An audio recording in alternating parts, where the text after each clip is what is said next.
বাংলাদেশে একজন ভেটেরিনারিয়ান মানে একজন পশু চিকিৎসকের পথটা আসলে কেমন, কতটা চ্যালেঞ্জিং আর কতটা সম্ভাবনাময়।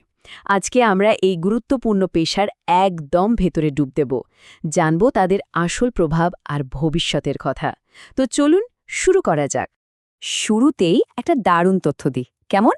বিশ্ব স্বাস্থ্য সংস্থা মানে WHO একদম পরিষ্কার করে বলে দিয়েছে যে শুধুমাত্র মেডিকেল, ডেন্টাল আর ভেটেরিনারি স্টুডেন্টরাই ডাক্তার টাইটেলটা ব্যবহার করতে পারবে। ভাবা যায়, এই একটা কথাই কিন্তু এই পেশার সম্মান আর গুরুত্বটা কোথায় তা বুঝিয়ে দেওয়ার জন্য যথেষ্ট। কিন্তু প্রশ্নটা হলো, কেন কেন ভেটেরিনারিয়ানরা একটা দেশের জন্য এতটা জরুরি? আচ্ছা, চলুন এই সেকশনে আমরা এর কারণগুলোই খুঁজে বের করি। দেখুন, তাদের কাজগুলো কিন্তু দেশের একেবারে মূল স্তম্ভগুলোর সাথে জড়িয়ে আছে। একদিকে যেমন তারা আমাদের পুষ্টি, আমাদের প্রোটিনের যোগান নিশ্চিত করছে, তেমনি আবার দুধ, ডিমের উৎপাদন বাড়িয়ে আমাদের খাদ্য নিরাপত্তাকেও কিন্তু শক্ত করছে। এখানেই শেষ না, নতুন জাত উদ্ভাবন থেকে শুরু করে নানা রকম পশু রোগ নিয়ন্ত্রণ, এই সব কিছুর মাধ্যমে তারা কিন্তু দেশের পুরো কৃষি অর্থনীতিটাকেই সচল রাখছে। আর জনস্বাস্থ্যের কথাটা একবার ভাবুন তো, বার্ড ফ্লু বা অ্যানথ্রাক্সের মতো ভয়ঙ্কর সব রোগ যেগুলো পশু থেকে মানুষে ছড়ায়, সেগুলোর বিরুদ্ধে তারাই কিন্তু আমাদের ফার্স্ট লাইন অফ ডিফেন্স, মানে আমাদের প্রথম সুরক্ষা বর্ম। তো বোঝাই যাচ্ছে তাদের কাজটা শুধু পশুর চিকিৎসার মধ্যেই সীমাবদ্ধ না। কিন্তু সবচেয়ে মজার ব্যাপার বা বলা ভালো চ্যালেঞ্জটা ঠিক এখানেই। পুরো বিশ্বজুড়ে এই পেশাটাকে যেখানে বিশাল সম্মান দেওয়া হয়, সেখানে আমাদের দেশে কিন্তু এটা নিয়ে সচেতনতার অনেক অভাব। আর এই যে একটা বৈপরীত্য, এটাই আমাদের আজকের আলোচনার একটা মূল ফোকাস। তাহলে চলুন এবার একটু গভীরে যাই, দেখি এ পেশায় আসতে হলে কতটা গভীর জ্ঞান আর দক্ষতার একটা ভিত্তি তৈরি করতে হয়। প্রথমেই বলে রাখি, ভেটেরিনারি শিক্ষা কিন্তু মোটেও সাধারণ কোনো ডিগ্রি না। এটা একদম মেডিকেল আর ইঞ্জিনিয়ারিংয়ের সমমানের একটা প্রফেশনাল ডিগ্রি। আর পুরো ব্যাপারটা সরাসরি সরকারি ভেটেরিনারি কাউন্সিল দিয়ে নিয়ন্ত্রিত হয়, মানে বুঝতেই পারছেন এর মান আর কাঠামোটা কতটা উঁচু দরের। এই যে একটা সংখ্যা দেখছেন, 14-15, এটা দিয়ে কি মনে হচ্ছে? এটাই হলো একজন ভেটেরিনারি ছাত্রছাত্রীকে প্রায় যতগুলো প্রজাতির প্রাণী নিয়ে পড়াশোনা করতে হয় তার একটা ধারণা।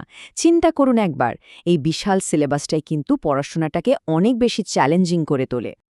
তাদের কি কি পড়তে হয় সে লিস্টটা একবার দেখুন। অ্যানাটমি, হিস্টোলজি, প্যাথোলজি, প্যারাসাইটোলজি, তারপর ধরুন ফিজিওলজি, বায়োকেমিস্ট্রি, ফার্মাকোলজি, মাইক্রোবায়োলজি।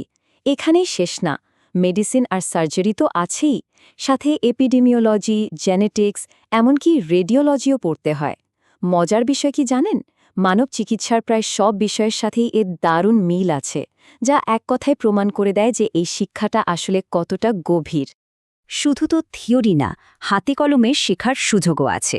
কোর্সের একেবারে শেষে 6 মাসের একটা ইন্টার্নশিপ করতে হয়, আর এই সময় শিক্ষার্থীরা প্রতি মাসে প্রায় 15,000 টাকা করে ভাতাও পায়। এটা কিন্তু তাদের বাস্তব অভিজ্ঞতার পাশাপাশি একটা বেশ বড় সাপোর্ট হিসেবে কাজ করে। আচ্ছা, এই যে এত কঠিন পড়াশোনা, এত পরিশ্রম, এর শেষে তাদের জন্য কি অপেক্ষা করছে? চলুন এবার তাদের কেরিয়ারের বিশাল সুযোগগুলোর দিকে একটু নজর বোলানো যাক। সরকারি চাকরি আর গবেষণার ক্ষেত্রে সুযোগ কিন্তু প্রচুর। বিসিএসে তো তাদের জন্য স্পেশাল কোটা আছেই। এছাড়াও ভাবুন, army veterinary corps, meat inspector, public health officer, quarantine officer, কত দিকে যাওয়ার সুযোগ। আর যারা গবেষণায় আগ্রহী তাদের জন্য তো আইসিডিডিআর, বিএলআরআই, এফআরআই এর মতো বিশ্বমানের প্রতিষ্ঠানে বিজ্ঞানী হওয়ার রাস্তাও খোলা। আরেকটা দারুণ আকর্ষণীয় পথ হল সেনাবাহিনী। এখানে যোগ দেওয়ার প্রক্রিয়াটাও কিন্তু খুব পরিষ্কার। প্রথমে ডিভিএম ডিগ্রিটা অর্জন করতে হবে, এরপর কমিশনের জন্য আবেদন করতে হবে, আর তারপর সরাসরি সেকেন্ড লেফটেন্যান্ট পদে আর্মি ভেটেরিনারি কোরে যোগদান। এটা যে কি পরিমাণ সম্মানজনক একটা কেরিয়ার তা তো আর বলার অপেক্ষা রাখে না। বেসরকারি খাতেও কিন্তু সুযোগের দরজাটা এখন বিশাল। দেশের বড় বড় pharmaceutical company, animal feed mill, hatchery কিংবা মিট আর ডেয়ারি ইন্ডাস্ট্রিতে তাদের চাহিদা এখন প্রচুর। আর হ্যাঁ, নিজে চেম্বার খুলে প্র্যাকটিস করে সম্মানজনক আয় করার সুযোগ তো থাকছেই। আর যেহেতু এই শিল্পগুলো দিন দিন বড় হচ্ছে, তাই সুযোগও কিন্তু বেড়েই চলেছে। আর যারা দেশের বাইরে আন্তর্জাতিক অঙ্গনে কাজ করতে চান তাদের জন্য তো সুযোগের কোনো শেষই নেই। আমেরিকা, কানাডা, অস্ট্রেলিয়া, ইউরোপের মতো দেশগুলোতে এমএস বা পিএইচডির জন্য স্কলারশিপ পাওয়াটা তুলনামূলকভাবে বেশ সহজ। শুধু তাই না, উন্নত দেশগুলোতে সরাসরি চাকরির সুযোগও আছে। এমনকি WHO, FAO এর মতো আন্তর্জাতিক সংস্থায়, কিংবা একবার ভাবুন তো, অ্যানিম্যাল প্ল্যানেট বা ডিসকভারির মতো মিডিয়াতেও কাজ করার সুযোগ তৈরি হতে পারে।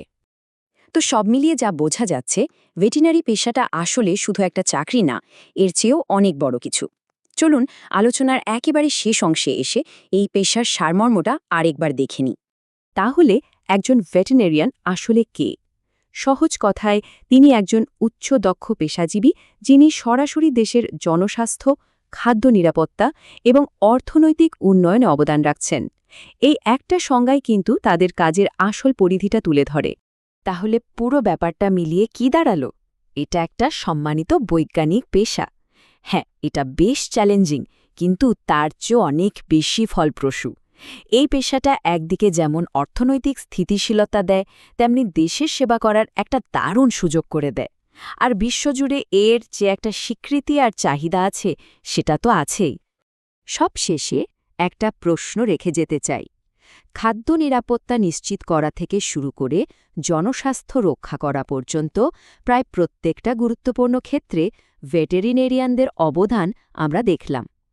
এখন ভাবার বিষয় হল, দেশের ভবিষ্যৎকে গড়ে তোলার এই বিশাল যাত্রায় আপনার ভূমিকাটা কী হবে?